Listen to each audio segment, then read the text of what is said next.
नमस्कार मित्रांनो,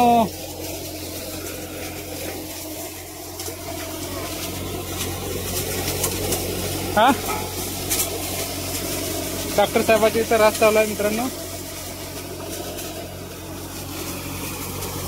धोंडे नाहीत ते ह्याच्या इथे केळीचे हे इथे गुड. हा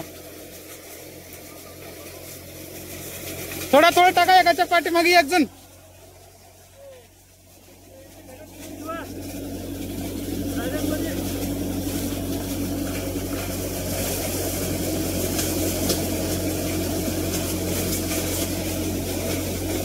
मागून तोडायचं संध्याकाळी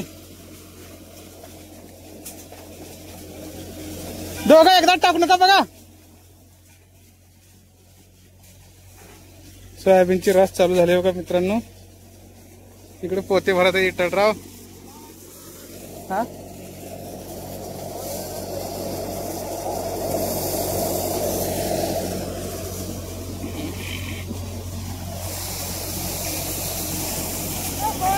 हा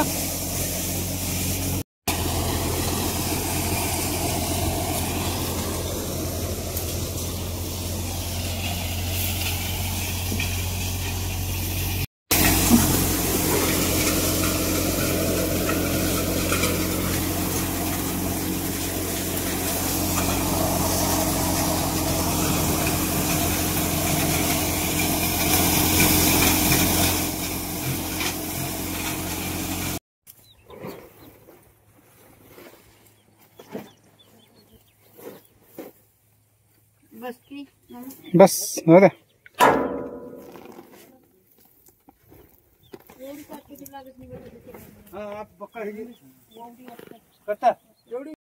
जय भवानी ट्रॅक्टर सर्व्हिस चालू आहे मित्रांनो. तिसरी बनीम 4 वाजल्यात बघा मित्रांनो. सकाळपासून आतापर्यंत 50 पोते काढून आलो. इथे एक 10-12 पोते होईल मित्रांनो. टोटल 60-70 क्विंटलच्या जवळपास जाईल मित्रांनो दिवसाला. 5 वाजेपर्यंत 70 क्विंटल सोयाबीन निघते मित्रांनो जंगीर मशीनना. सकाळी 9-9:30 आला मित्रांनो. अजून 2 घंटे जेवण आणि लंच टाइम केलं मित्रांनो 2 घंटे.